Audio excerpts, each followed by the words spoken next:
So in last session we have seen how to create object in a simplest manner with the help of the class. So if you'll see over here, we had the student class which was having the roll number, which was defined as an instance variable, and then we had the local variable which is r number, which was assigning up the value to the instance variable.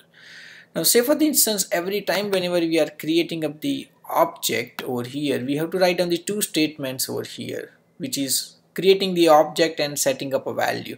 But sometimes you would like to create the object directly. So to do that, what we can do is we can create a constructor over here.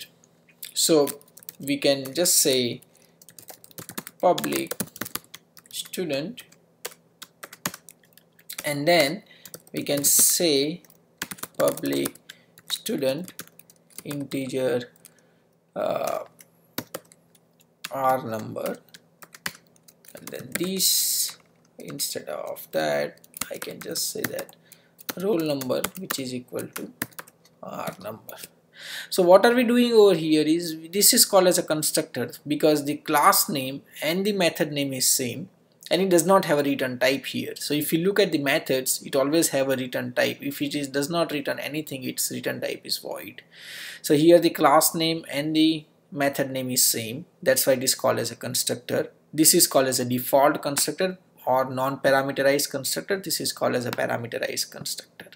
The benefit that we'll be getting is, now if I want to create a student object which is s3, which is equal to new student, I can create the object of the student with the help of the value directly. So I can say that I want to create a student object whose roll number is 103. So whenever the student is going to get called, this 103 will set to the roll number of the student. Every student has its own roll number, and that's how the object works. So once you define a roll number at a class level, every student is having their own roll number associated with them.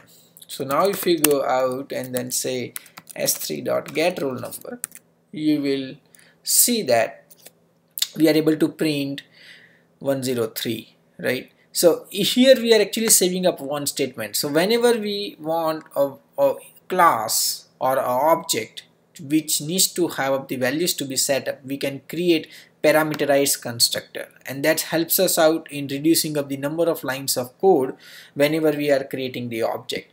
This concept is also called as constructor overloading, because the name of the constructor remains the same, but we have parameters by which constructor is created.